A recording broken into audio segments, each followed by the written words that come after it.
ओम राम राम ओम राम राम ओम परस्वस्ताय नमः। गुरु ब्रह्मा गुरु विष्णु गुरुदेवो महेश्वरा गुरु साक्षात् परब्रह्म तस्मै श्री गुरुवे नमः। ओम गजाननं भूतगणासेवितं कपित्थजम्बूफलसारभक्षणं उमासुतं शोकविनाशकारकं नमामि विघ्नेश्वरपादपङ्कजम्।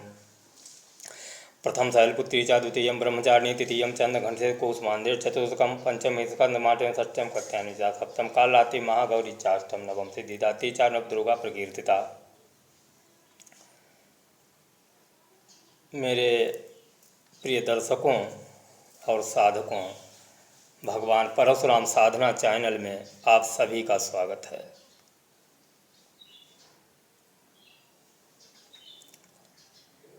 हमें किसी ने कमेंट किया था कि गुरुजी नवदुर्गों में जो 9 देवियां हैं उनके विषय में हमें एक एक करके सबके विषय में समझाइए।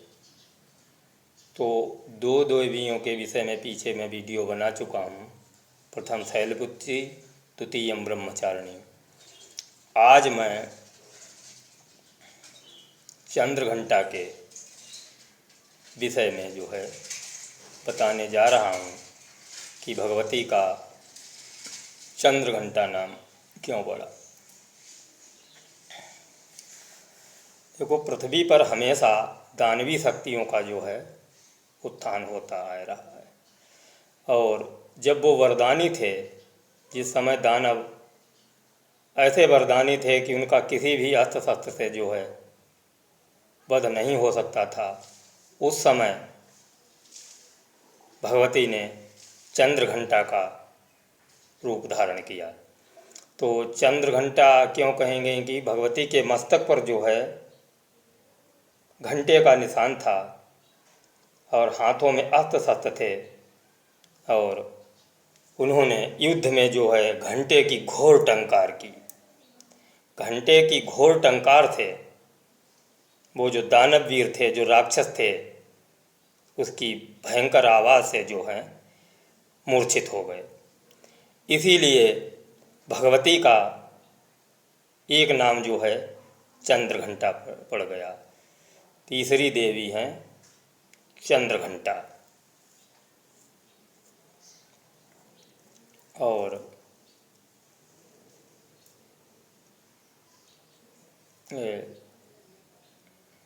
तीसरे दिन जिनकी पूजा होती है वो भगवती चंद्रघंटा हैं।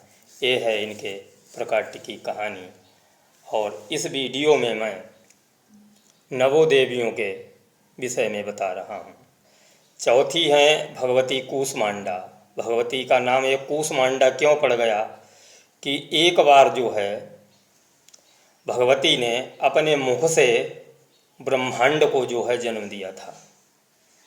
हमेशा प्रलय होता है और हमेशा फिर से सृष्टि बनती है, ये नियम है। सृष्टि किस प्रकार से बनती है, तो सृष्टि के बनने का कोई एक नियम नहीं है कि उसी प्रकार से बनती है। कि कभी किसी कल्प ने भगवती ने ब्रह्मांड को अपने मुख से जन्म दिया था, तो उनका नाम जो है ब्रह्मांड, और नाम बदल के जो है भक्त लोग उन्हें कूष्मांडा के नाम से जानने लगे। पांचवी देवी हैं स्कंद माता। स्कंद माता इसलिए कही गई, जब भगवती पार्वती ने कार्तिकेय जो खड़ानन हैं उन्हें जब जन्म दिया है, तो कार्तिकेयी खड़ानन का ही एक नाम स्कंद भी है। जब वो उनकी माता बनी तो उनका एक नाम स्कंद माता पड़ गया। ये पांचवी देवी हैं स्कंद माता। षष्ठ्यम कात्यायनी तिचा। छठी देवी हैं कात्यायनी। एक ऋषि हुए कात्यायन ऋषि, भगवती ने उनके यहाँ कन्या बनकर जब जन्म लिया तो भगवती का एक नाम कात्यायनी पड़ गया। सप्तम कालरात्रि। दानवों और राक्षसों का संहार करने के लिए भगवती ने कालरात्रि का रूप, ऐसा भयंकर रूप धारण किया, इतना डरावना रूप धारण किया कि लोग देखकर ही उस रूप को डर जाते हैं। लेकिन वो डरते थे कौन? जो दानव थे, राक्षस थे, भक्त नहीं। भक्तों को डरने की कोई ज़रूरत नहीं है, क्योंकि लिखा है कि दैत्यानाम देहनाशाय भक्तानां भयाय च। भगवती दैत्यों के देह का विनाश करती हैं और भक्तों के भय का विनाश करती हैं। भक्ति भगवती का रूप अगर भयावह है तो वो आपके भय को, जो आपको भय है, उसे विनाश करने के लिए है और दैत्यों के शरीर को विनाश करने के लिए है। तो इन भगवती ने जो है सप्तम काल रात्रि, इनकी सवारी जो है गधे की सवारी है और गधे की सवारी पर सवार होकर चतुर्भुजा हैं और जटाएं छटकाए हुए हैं, भयंकर रूप धारण करके और असुरों का संहार कर डाला। तो काल रात्रि जो है असुरों की काल रात्रि थी, असुरों की उस दिन से काल रात्रि हो गई। भगवती का एक नाम काल रात्रि पड़ गया। ये सप्तम काल रात्रि जा नवदुर्गों में जो पूजी जाती हैं, सातवीं देवी जो है काल रात्रि हैं और आठवीं जो है महागौरी। भगवती पार्वती का एक नाम महागौरी है, जो स्वरूप ही अलग है, महागौरी हैं, क्योंकि सुंदरता में भगवती पार्वती के समान कोई नहीं है।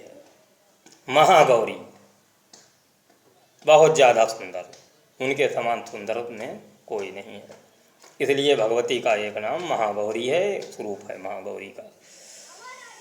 नवम सिद्धिदात्री, सब कुछ सिद्ध करने वाली, अपने साधकों को सिद्धियां प्रदान करने वाली भगवती। जो साधक तपस्या करते हैं, जो सिद्धियां करते हैं, उन्हें सिद्धियों में सफलता देने वाली नवम सिद्धिदात्री, जिनके 9वें दिन जो है, नवमी के दिन जिनका पूजन होता है, व्रत होता है, नवमी के दिन जो है व्रत पूजन होता है, उस दिन ही साधक को जो व्रत रखता है वो सिद्धिदात्री जो हैं, उस दिन ही उसे, जो उसने तपस्या की है, जो पूजा पाठ की है, उसका फल उसे प्रदान करती हैं। इसलिए भगवती का एक नाम जो है सिद्धिदात्री पड़ गया। ये है नवो देवियों के प्रकाट्य की कहानी, जो मैंने आपको बता दी है। अब हम ये बात बताएंगे कि नवो देवियों की प्रसन्नता कैसे प्राप्त की जा सकती है, इसमें नवो देवियाँ जो हैं प्रसन्न हों। तो उसके लिए ये जो मैं कह रहा हूँ, दुर्गा सप्तशती में जो कवच है, कवच के प्रथम में ही ये भगवती के 9 नाम दिए गए हैं। कौन से? प्रथमम शैलपुत्री च, द्वितीयम ब्रह्मचारिणी, तृतीयम चंद्रघंटेश कूसमांडेश, चतुर्थकम पंचम स्कंदमाटेय, षष्ठम कत्यायनी च, सप्तम कालरात्रि महागौरी चाष्टम, नवम सिद्धिदात्री च, नवदुर्गा प्रकीर्तिता। इन नामों का आप यदि जाप करते हैं तो नवो देवियों की प्रसन्नता मिलेगी। ज़्यादा टाइम ना मिले तो सुबह 4 से जब उठते हैं तो भगवती के नवो नाम ले लें, इससे आपके जो है सारे संकट दूर होंगे, भगवती की जो है आपको प्रसन्नता मिलेगी। पूजा के समय नाम ले लें। और यदि आप भगवती के साधक हैं, उपासक हैं, तो एक अंगूठी ले लें, दिखाई नहीं देगी आपको। ये कही जाती है 15 के यंत्र की अंगूठी। ये अंगूठियाँ जो पूजा पाठ की चीज़ें बेचते हैं, पूजा पाठ का सामान जो बेचते हैं, उनके यहाँ मिल जाती है। जिस अंगुली की नाप की आपको मिल जाए, आप अपनी नाप की ले लेना। और इसे सिद्ध करने का ये तरीका है, फिर अंगूठी को जो है गंगा जल से स्नान करवा के और अपने सामने बाजोट पर किसी तख्ती पर वो अंगूठी रख दें और भगवती के ये जो नाम हैं, जो मैंने बताए हैं पीछे, इन नामों का आप 108 बार जाप करेंगे। नवो नाम एक बार हो जाएंगे। प्रथमम शैलपुत्री च, द्वितीयम ब्रह्मचारिणी, तृतीयम चंद्रघंटेश कूसमांडेश, चतुर्थकम पंचम स्कंदमाटेय, षष्ठम कत्यायनी च, सप्तम कालरात्रि महागौरी चाष्टम, नवम सिद्धिदात्री च, नवदुर्गा प्रकीर्तिता। इतना आप कहेंगे 108 बार। फिर भगवती को इन नामों से ही 10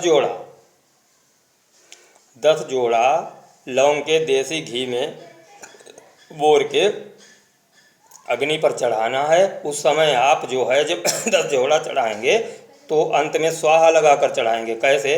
प्रथमम शैलपुत्री च, द्वितीयम ब्रह्मचारिणी, तृतीयम चंद्रघंटेश कूसमांडेश, चतुर्थकम पंचम स्कंदमाटेय, षष्ठम कत्यायनी च, सप्तम कालरात्रि महागौरी चाष्टम, नवम सिद्धिदात्री च, नवदुर्गा प्रकीर्तिता स्वाहा। इस तरीके से चढ़ाएं। लेकिन ये प्रयोग आप तब करें जब पहले कुछ दिन इन नामों का जाप वगैरह कर लें, भगवती की प्रसन्नता आपको प्राप्त हो जाए तब। यदि कोई साधक ऐसा नहीं कर सकता है तो हम वीडियो में अंत में अपना कांटेक्ट नंबर देंगे, उससे कांटेक्ट करके ये अंगूठी आप हमसे प्राप्त कर सकते हैं। जिस व्यक्ति के अंगुली में ये अंगूठी रहेगी उसके सारे संकट दूर होते हैं, भगवती की प्रसन्नता होती है, ग्रहों का प्रकोप उस पर कम होता है। जब तक अंगूठी रहेगी तब तक ग्रह बाधा आपको नहीं समाएगी, प्रेत बाधा नहीं समाएगी, रोग नहीं सताएंगे, मतलब जो हैं वो बाधाएं आपसे दूर रहेंगी। इस अंगूठी को प्राप्त करने के लिए आप हमसे कांटेक्ट कर सकते हैं, हम आपको सिद्ध की हुई अंगूठी भेज देंगे।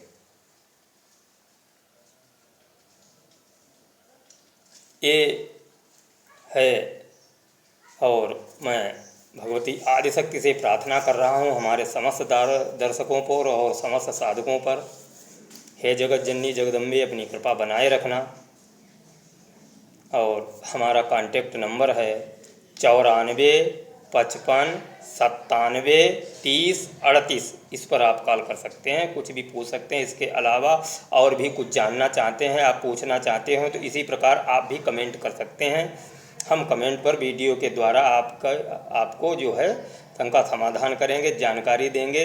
इसके अलावा आपकी कोई भी परेशानी है, आप किसी रोग से पीड़ित हैं तो कमेंट में लिख भेजिए, मैं उसका वीडियो बना दूंगा। मैं औषधियों के बारे में भी बताता हूँ, रोग कैसे आप अपने दूर कर सकते हैं इसके बारे में भी बताता हूँ। और जो आपकी शंका है उस शंका को इस माध्यम से ऐसे दूर भी करते हैं। और आज के लिए इतना ही, अगले वीडियो में मैं फिर मिलूँगा। हे ब्राह्मण गौरव तुम्हें प्रणाम। जय परशुराम, जय परशुराम, जय जगत जननी।